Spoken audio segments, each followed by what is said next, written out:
नमस्कार, मैं हूं अंकुर और आप देख रहे हैं सत्य हिंदी का न्यूज बुलेटिन। एक नजर अब तक की सुर्खियों पर। मध्य प्रदेश के कैबिनेट मंत्री विजय शाह ने कर्नल सोफिया कुरैशी को लेकर विवादित बयान दिया था। उन्होंने कर्नल सोफिया को आतंकवादियों की बहन बताया था। इस पर अब शंकराचार्य स्वामी अभिमुक्तेश्वरानंद सरस्वती बोले हैं। उन्होंने कहा कि बीजेपी के जो मन में था वो सामने आ गया। अभिमुक्तेश्वरानंद ने कहा कि बीजेपी ये पहले से ही करती रही है। शंकराचार्य ने बीजेपी पर तंज कसा। उन्होंने कहा कि जिस पार्टी के प्रवक्ता ही मुसलमान होते हों, चुन चुनकर मुसलमान प्रवक्ता रखती रही हो, वो मुसलमानों के प्रति ऐसी धारणा रखती है। इसका मतलब है कि उसके मन में कुछ और है, दिखाती कुछ और है। प्रकट हो गया, मुकदमा हुआ है, ये ठीक है, लेकिन सजा कहाँ होती है? जब हमारी सेना ने किसी को पद और दायित्व दिया है तो कुछ सोचकर ही दिया होगा। आप उसके विरुद्ध ऐसी टिप्पणियां कर रहे हैं। इस पार्टी का ये नियम हो गया है, प्रशंसा भी करेगी और निंदा भी, ये इनकी राजनीति है। भारत और पाकिस्तान के बीच सीज फायर पर सहमति बन गई है। स्वामी अभिमुक्तेश्वरानंद ने इस पर कहा कि पाकिस्तान के कई प्रांतों में सेना अलग से गठित हो गई थी और वो पाकिस्तान की सेना के खिलाफ ही खड़ी हो गई थी। ऐसे मौके बार बार नहीं मिलते। पूरा देश चाह रहा था कि हम पाकिस्तान के खिलाफ कार्रवाई करें और ऐसी कार्रवाई जिसे पाक ना भुला सके। इतनी अच्छे मौके को छोड़ दिया गया। उद्धव की शिवसेना के मुखपत्र सामना में बीजेपी के मंत्री विजय शाह और बीजेपी को निशाने पर लिया गया है। सामना में कहा गया है कि इस मंत्री महोदय ने खुद की गई गंदगी को साफ करने का दिखावा किया। इसका मतलब ये है सीधे तौर पर माफी मांगने और गलती स्वीकार करने का कोई इरादा नहीं था। खैर, इस सज्जन को इस बयान के लिए मध्य प्रदेश हाईकोर्ट ने फटकार भी लगाई। हाईकोर्ट ने मध्य प्रदेश सरकार को 4 घंटे के भीतर उनके खिलाफ एफआईआर दर्ज करने का आदेश भी दिया। इतना कुछ होने के बाद भी ये सज्जन सीधे रास्ते में आ जाते, लेकिन वो नहीं आए। वो बेशर्म मंत्री हाईकोर्ट के फैसले के खिलाफ सुप्रीम कोर्ट गए, लेकिन वहां भी उन्हें अपेक्षित फटकार ही मिली। सुप्रीम कोर्ट ने कहा कि संवैधानिक पद पर बैठे व्यक्ति को जिम्मेदारी से बोलना और काम करना चाहिए। आप किस तरह का बयान दे रहे हैं? इन शब्दों के साथ सुप्रीम कोर्ट ने मंत्री शाह को तार तार कर दिया।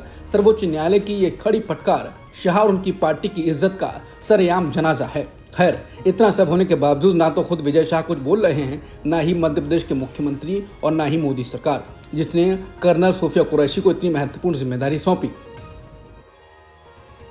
फ्रांस की सरकारी मीडिया कंपनी फ्रांस 24 का कहना है कि भारत और पाकिस्तान की झड़प में चीनी हथियार बहुत बेहतर साबित हुए। इस पर पत्रकार प्रकाश रे का कहना है कि इस तरह की विस्तृत रिपोर्ट छापने के 2 ही मतलब हो सकते हैं। एक, फ्रांस की सरकारी मीडिया भी सरकार और बड़ी कंपनियों के दबाव से मुक्त है तथा उसे परवाह नहीं है कि ऐसी रपट का फ्रांस के रक्षा उद्योग पर क्या असर होगा। और 2, अमेरिका और अनेक यूरोपीय देश भारत पर दबाव बनाने तथा चीन का डर दिखाने की कोशिश है ताकि भारत पूरी तरह से पश्चिम के खेमे में आ जाए। फ्रांस से भारत रफाल खरीदने के साथ साथ पनडुब्बी और अटैक हेलीकॉप्टर के लिए भी करार में है। अनेक बड़े पश्चिमी मीडिया आउटलेट ने भी इस तरह की रपटें छापी हैं। भारत को बदलती विश्व व्यवस्था में बहुत सावधानी बरतने की जरूरत है। हमें अपने उन मूल्यों और नीतियों पर पलटना होगा, लौटना होगा जो आज़ादी के बाद से हाल तक हमारी विदेश और रक्षा नीति का आधार रहे। विदेश मंत्री एस जयशंकर ने कहा है कि ऑपरेशन की शुरुआत में ही हमने पाकिस्तान को ये मैसेज दे दिया था कि हम आतंकवादी ढांचे पर हमला कर रहे हैं, ना कि सेना पर, और सेना के पास ये ऑप्शन है कि वो अलग खड़ी रहे और दखल ना दे। उन्होंने उस अच्छी सलाह को ना मानने का फैसला किया, जिससे सवाल उठ रहे हैं कि क्या मोदी सरकार ने नूरा कुश्ती का सोचा था और उम्मीद थी कि पाकिस्तान अपनी सेना को नहीं उतारेगा। राहुल गांधी के बिहार जाने पर बीजेपी सांसद रविशंकर प्रसाद ने ऐसा कहा है कि पीएम मोदी को ही फंसा दिया है। उन्होंने कहा कि राहुल गांधी नाटक करने में काफी तेज हैं। मैं उनसे कहना चाहूंगा कि आप विपक्ष के नेता हैं। अच्छा होता अगर वो वहां जाकर लोगों के आंसू पोंछते जहां पाकिस्तानियों ने लोगों को चोट पहुंचाई है। इस पर कांग्रेस नेता सुप्रश्नेत ने कहा है कि रविशंकर जी, राहुल जी तो पहलगाम आतंक के हमले के अगले दिन ही कश्मीर चले गए थे, जहां घायलों और लोकल लोगों से मिले। वो तो शहीद शुभम द्विवेदी और लेफ्टिनेंट विनय नरवाल के परिवार से भी मिलने गए, लेकिन पीएम मोदी तो कहीं नहीं गए। लगता है आप थोड़ा कन्फ्यूजिया गए हैं। बाकी लोगों ने भी पीएम मोदी पर सवाल उठाए हैं। इससे पहले मंत्री विजय शाह ने अपने बयान से मोदी को अंतर्राष्ट्रीय स्तर पर फंसा दिया है। कुल मिलाकर बीजेपी के नेता पहलगाम पर बोलकर मोदी को ही फंसा रहे हैं।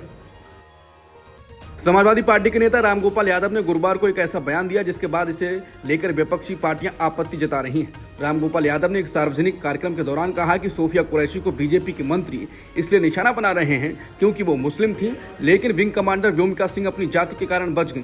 रामगोपाल यादव ने आगे कहा कि उन्हें ना व्योमिका सिंह और ना ही एयर मार्शल ए के भारती के बारे में पता था, वरना ये उनको भी अपशब्द कहते। उनके बयान पर उत्तर प्रदेश के मुख्यमंत्री योगी आदित्यनाथ ने कहा कि सेना की वर्दी जातिवादी चश्मे से नहीं देखी जाती है। सीएम योगी ने सोशल मीडिया प्लेटफॉर्म एक्स पर लिखा, भारतीय सेना का प्रत्येक सैनिक राष्ट्रधर्म निभाता है, न कि किसी जाति या मजहब का प्रतिनिधि होता है। भारत और पाकिस्तान के बीच पिछले कुछ दिनों से जारी भारी तनाव के बीच पाकिस्तान के प्रधानमंत्री शहबाज शरीफ ने शांति को लेकर एक बड़ा बयान दिया है। पाकिस्तानी पीएम ने कहा कि वो भारत के साथ शांति वार्ता करने के लिए तैयार हैं। रॉयटर्स की रिपोर्ट के मुताबिक शहबाज शरीफ का यह बयान दोनों देशों के बीच सैन्य कार्रवाइयों को रोकने के लिए 10 मई 2025 को किए गए सीज फायर समझौते पर आया है। बीजेपी नेता सुब्रमण्यम स्वामी ने कहा है कि चीन अब पूरी तरह से पाकिस्तान के साथ है। ये मोदी का कोई आया नहीं नारे का रिटर्न है और चीन को खुश करने के लिए हमारी सीमा को फिर से परिभाषित करना है। मंत्री विजय शाह के मामले को लेकर सीएम मोहन यादव ने गुरुवार की देर रात प्रतिक्रिया दी। उन्होंने कहा कि न्यायपालिका ने जो आदेश दिया है, हमारी सरकार ने यथायोग्य तरीके से पालन किया है और न्यायालय जो कहेगा हम उस हिसाब से चलते रहेंगे। उन्होंने कांग्रेस के द्वारा पद से इस्तीफे की मांग पर जमकर फटकार लगाई। उन्होंने कहा कि कांग्रेस तो कहती रहेगी, कांग्रेस तो सीताराम से मांग ले। कांग्रेस के सारे मंत्रियों पर मुकदमे चल रहे हैं। इससे साफ है कि इस्तीफा मुश्किल है। इसके अलावा विजय शाह को पार्टी से समर्थन भी मिला है। विजय शाह को नगरीय विकास एवं आवास विभाग की राज्य मंत्री प्रतिभा बागरी का समर्थन मिला। शाह का समर्थन करते हुए उन्होंने कहा कि उनकी मंशा किसी का अपमान करने की नहीं थी। कांग्रेस नेता जिग्नेश मेवानी ने ट्वीट कर बताया है कि ईडी ने गुजरात समाचार के मालिक को गिरफ्तार कर लिया है। उन्होंने कहा कि गुजरात के सबसे बड़े न्यूज़पेपर गुजरात समाचार के मालिक तंत्री बाहुबली शाह की आज ईडी ने गिरफ्तारी की वो बेहद शर्मनाक घटना की है। हम गुजरात समाचार के साथ खड़े हैं। पिछले 25 सालों से इस अखबार ने मोदी शाह की नीतियों की जो धुलाई की है, उसका बदला लेने की भावना से इस कृत्य को अंजाम दिया गया है। कांग्रेस नेता पवन खेड़ा ने कहा है कि 93 साल पुराना यह अखबार सत्ता विरोधी आवाज रहा है। ये उन लोगों का हश्र है जो खुलेआम ये कहने की हिम्मत रखते हैं कि बादशाह नंगा है। केंद्र सरकार ने तुर्की की एक कंपनी सेलेबी एयरपोर्ट सर्विसेज को लेकर एक बड़ा फैसला किया। सरकार ने सेलेबी कंपनी की सिक्योरिटी क्लियरेंस रद्द कर दी है। ये कंपनी मुंबई एयरपोर्ट पर ग्राउंड हैंडलिंग का काम करती है। इसका मतलब है कि हवाई अड्डे पर यात्रियों की मदद करना, सामान का ध्यान रखना और विमानों के संचालन में मदद करना जैसे काम ये कंपनी करती है। पाकिस्तान को समर्थन देने वाले तुर्की पर भारत सरकार एक्शन के मोड में है और एक एक करके एक्शन ले रही है। लंदन की जेल में बंद हीरा कारोबारी नीरव मोदी की नई जमानत याचिका गुरुवार को लंदन हाई कोर्ट ने खारिज कर दी है। नीरव मोदी पिछले 6 साल से ब्रिटेन की जेल में बंद हैं और भारत भेजे जाने के खिलाफ लड़ाई लड़ रहे हैं। उन पर पंजाब नेशनल बैंक में 13,000 करोड़ रुपए के घोटाले का आरोप है, जिसे उन्होंने अपने चाचा मेहुल चौकसी के साथ मिलकर अंजाम दिया था।